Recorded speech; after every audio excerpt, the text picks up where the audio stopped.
नमस्कार, देश प्रदेश में आपका बहुत बहुत स्वागत है। दिल्ली से मैं हूं शरद शर्मा और लखनऊ से मेरे साथ जुड़ रहे हैं मेरे सहयोगी सौरभ शुक्ला। शुरुआत करते हैं दिल्ली खबर के साथ। दिल्ली विधानसभा में आज जमकर हंगामा हुआ है। जो हंगामा है वो और किसी ने नहीं बल्कि सत्ताधारी आम आदमी पार्टी के विधायकों ने किया है। आम आदमी पार्टी के विधायकों का कहना था कि दिल्ली बीजेपी के जो अध्यक्ष हैं आदेश गुप्ता, उन्होंने मुख्यमंत्री अरविंद केजरीवाल के खिलाफ अभद्र भाषा का इस्तेमाल किया है, जबकि बीजेपी का कहना है कि ऐसा कुछ नहीं हुआ है, अभद्र भाषा का इस्तेमाल नहीं किया गया है। दरअसल कश्मीर फाइल्स जो फिल्म है, इसको लेकर दिल्ली की सत्ताधारी आम आदमी पार्टी और विपक्षी बीजेपी के बीच में जंग छिड़ी हुई है। मुख्यमंत्री से माफी मांगो, माफी मांगो, माफी मांगो। दिल्ली विधानसभा में आम आदमी पार्टी विधायकों के हंगामे की वजह से 2 बार सदन की कार्यवाही रोकनी पड़ी। वो वेल में भी जा बैठे। उनकी मांग थी बीजेपी प्रदेश अध्यक्ष आदेश गुप्ता के बयान पर बीजेपी माफी मांगे। उन्होंने मुख्यमंत्री के खिलाफ अभद्र भाषा इस्तेमाल की है। बीजेपी के प्रदेश अध्यक्ष आदेश गुप्ता जी द्वारा बहुत ही शर्मनाक और बहुत ही अभद्र भाषा का उपयोग किया गया। उसको लेकर सभी विधायकों के मन में रोष था। दिल्ली के आज तक के इतिहास में आप देखेंगे तो सबसे बड़े बहुमत के साथ लगातार तीसरी बारी अरविंद केजरीवाल जी मुख्यमंत्री चुने गए हैं। ऐसे जनता द्वारा चुने हुए मुख्यमंत्री के ऊपर इतनी घटिया शब्दावली जो इस्तेमाल की गई है, उसको लेकर विरोध था। हिंदू विरोधी चेहरे। दिल्ली बीजेपी अध्यक्ष आदेश गुप्ता ने शनिवार को एक आपत्तिजनक टिप्पणी की थी। अभी जब उन्होंने बयान विधानसभा में जिस तरह रावण की हंसी मजाक किया था रावण की तरह, तो एक मेरे पार्टी के मित्र ने ट्वीट किया कि जब 10 लाख मरे होंगे तो एक अरविंद केजरीवाल पैदा हुआ। मैंने कहा भाई, हमारी ये संस्कृति नहीं कि हम किसी को कहें, किसी को कहें, क्योंकि वो अपने कर्मों से बना है, हमारा कहने का कोई हक नहीं है। हालांकि आदेश गुप्ता का दावा है कि अभद्र भाषा का इस्तेमाल नहीं किया गया। इसी के लिए अभद्र भाषा का इस्तेमाल करना ये बीजेपी के संस्कार नहीं है। भारतीय जनता पार्टी के विधायक दल ने जब इस फिल्म को टैक्स फ्री करने की मांग की। मामला कश्मीर फाइल्स पर विवाद से जुड़ा है। बीजेपी ने कहा फिल्म दिल्ली में टैक्स फ्री हो। केजरीवाल ने सुझाया इसे YouTube पर डाल दिया जाए। आपका कहना है वो फिल्म के खिलाफ नहीं, मगर उस पर राजनीति ना हो। अच्छी बात है, फिल्म इंडस्ट्री ने उसके ऊपर फिल्म बनाई। मैं उसकी क्वालिटी पे नहीं जाता, अभी मैंने देखी नहीं क्योंकि मैं बजट में बिजी था। और मैं कह रहा हूं कि बजट से जैसे जैसे यहां से सदन पास कर देगा मैं जाके देखूंगा उस मूवी को। मैं भी देखना चाहता हूं। मैं कश्मीर गया भी हूं, मैंने बहुत अच्छे से देखी, कश्मीरियों का दर्द भी देखा है, कश्मीर को भी देखा, और मैं दोबारा देखना चाहूंगा। अब 200 करोड़ कमा लिए, बहुत कमा लिया। अब उस दर्द को YouTube पे फिल्म के रूप में उस फिल्म को डाल दो, पूरा देश देखे। देश के लोगों ने कश्मीरी पंडितों का दर्द देखने के लिए जो पैसे दिए, उस 200 करोड़ को इकट्ठा करके उन कश्मीरी पंडितों को दे दो। उन कश्मीरी पंडितों के जले हुए घर अभी इंतजार कर रहे हैं। उन कश्मीरी पंडितों के उजड़े हुए बागान इंतजार कर रहे हैं। उस पर किसी ने कब्जा कर रखा होगा। भाजपा विधायक दल उनकी कड़ी शब्दों में निंदा करता है, और जब तक अरविंद केजरीवाल हिंदू पंडितों का जो उन्होंने अपमान किया है माफी नहीं मांगेंगे, विधानसभा के अंदर विधानसभा के बाहर हमारी पार्टी का आंदोलन जारी रहेगा। कुल मिलाकर फिल्म द कश्मीर फाइल्स का मुद्दा एक राजनीतिक अखाड़ा बन गया है, जिसमें पहले राउंड में बीजेपी ने आम आदमी पार्टी को घेरने की कोशिश की कि उन्होंने कश्मीरी पंडितों के प्रति संवेदनहीनता दिखाई है, तो दूसरे राउंड में आम आदमी पार्टी ने बीजेपी को घेरने की कोशिश की कि उन्होंने मुख्यमंत्री के खिलाफ अभद्र भाषा का इस्तेमाल किया है। अब दिल्ली में नगर निगम चुनाव तो हो नहीं रहे हैं, तो इस मुद्दे पर राजनीति ही होगी।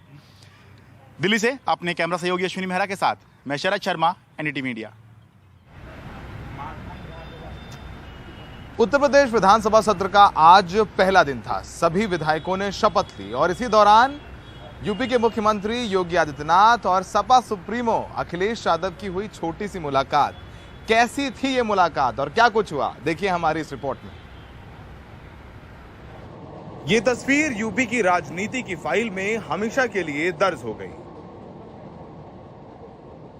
मुख्यमंत्री योगी आदित्यनाथ और अखिलेश यादव दोनों को ही अपने चुनाव में एक दूसरे पर जुबानी वार करते हुए तो आप सब ने देखा होगा, पर आज जब विधानसभा में योगी और अखिलेश एक दूसरे के सामने आए तो मुलाकात मुस्कुराते हुए हुई। विधानसभा में सीएम योगी अखिलेश यादव को देखते ही मुस्कुराए और दोनों ने एक दूसरे से हाथ मिलाया। सीएम योगी ने अखिलेश के कंधे पर हाथ भी रखा। अखिलेश यादव ने कहा कि वो विधानसभा में मजबूत विपक्ष की भूमिका निभाएंगे। सरकार की अकाउंटेबिलिटी के लिए विपक्ष काम करेगा और जो विपक्ष की भूमिका है सकारात्मक विपक्ष की भूमिका होगी। शपथ से पहले यूपी के मुख्यमंत्री योगी आदित्यनाथ ने भी सभी नवनिर्वाचित विधायकों को बधाई दी। विधानसभा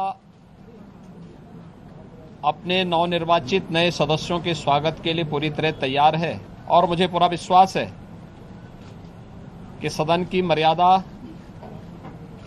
परंपरा का पालन करते हुए सदन की कार्रवाई को शांतिपूर्ण ढंग से आगे बढ़ाने और आने वाले समय में उत्तर प्रदेश के समग्र विकास में सभी माननीय सदस्यगण रुचि लेकर के उसे आगे बढ़ाने का कार्य करेंगे। अखिलेश यादव और योगी दोनों पहली बार विधानसभा चुनाव लड़कर जीते हैं। अखिलेश आजमगढ़ से सांसद थे, पर उन्होंने करहल से विधानसभा चुनाव जीतने के बाद नेता विपक्ष के तौर पर यूपी सरकार को विधानसभा में घेरने का फैसला लिया है। सपा गठबंधन के इस बार 125 विधायक हैं। यूपी विधानसभा का पहला दिन तो मुस्कुराते हुए गुजरा, पर आने वाले दिनों में इसी विधानसभा में राजनीतिक गहमा-गहमी भी देखने को मिलेगी। विधानसभा में पहली मुलाकात तो मुस्कुराकर हुई अखिलेश और योगी के बीच, पर ये मुलाकातें और होती रहेंगी। क्या हर मुलाकात मुस्कुराकर होगी या फिर इस बार जैसा अखिलेश ने कहा है कि वो एक मजबूत विपक्ष की भूमिका निभाएंगे? किस तरह घेरेंगे अखिलेश यादव योगी आदित्यनाथ को? अगर कहें तो लोकसभा के बाद किसी विधानसभा में सबसे ज्यादा रोमांच होगा तो वो इसी यूपी विधानसभा में होगा। सहयोगी विनीत कुमार के साथ लखनऊ से सौरभ शुक्ला, एनडीटीवी इंडिया। दिल्ली की गाजीपुर लैंडफिल साइट में आज एक बार फिर आग लग गई। इसको लेकर पहले भी चिंता जताई जाती रही है। आग इतने बड़े स्तर पर लगी थी कि दूर दूर तक आग की लपटें दिखाई दे रही थी। आग को बुझाने के लिए दमकल की कई गाड़ियों को बुलाना पड़ा।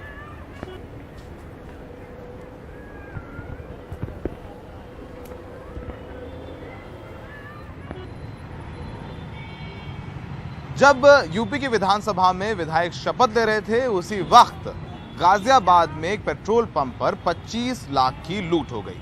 उस वक्त पेट्रोल पंप कर्मी ये 25 लाख रुपए बैंक में जमा कराने जा रहा था। तभी बदमाशों ने उन्हें घेर लिया और वो गोली चलाते हुए फरार हो गए।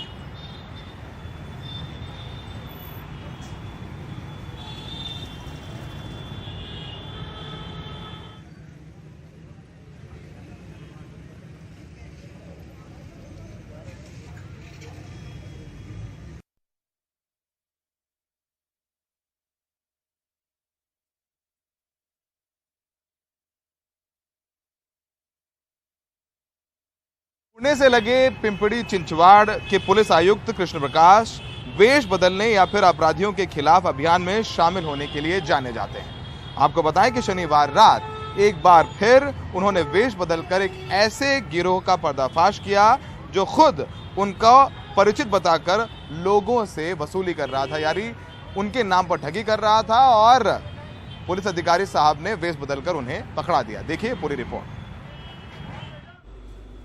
आईने में खुद को निहारते ये हैं पिंपरी चिंचवड़ के पुलिस आयुक्त कृष्ण प्रकाश, जो थोड़ी देर बाद ही पिंपरी के होटल में आरोपी को धर दबोचते नजर आए।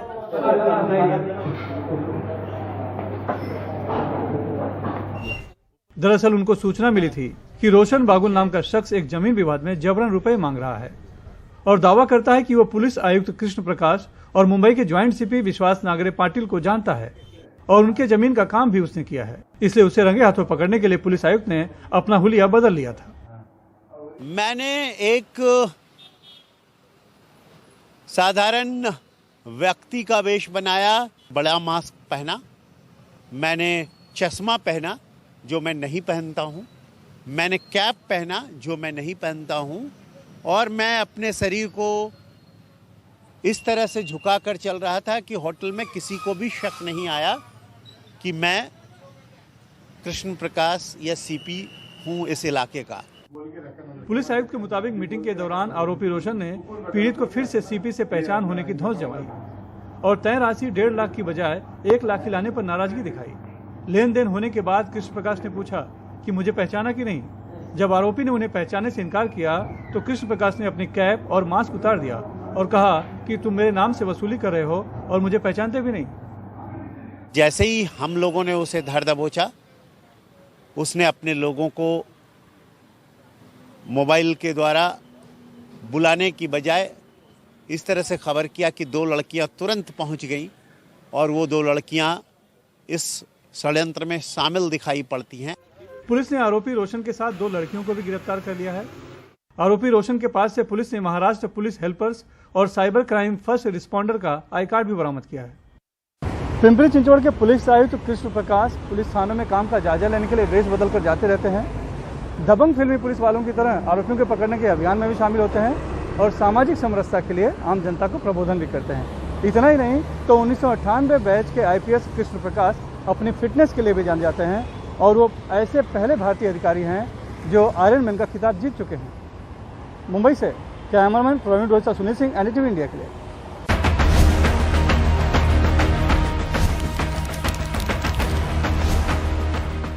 पाकिस्तान के प्रधानमंत्री इमरान खान के खिलाफ वहां की संसद में अविश्वास प्रस्ताव पेश कर दिया गया है। 31 मार्च को इस अविश्वास प्रस्ताव पर वोट डाले जाएंगे। इससे पहले सदन की कार्रवाई को स्थगित कर दिया गया है। पाकिस्तान में राजनीतिक घमासान काफ़ी तेज़ है। इमरान खान लगातार अकेले पड़ते जा रहे हैं। रविवार को ही उनके करीबी सहयोगी कैबिनेट मंत्री शहजान बुख्ती ने इस्तीफा दिया है।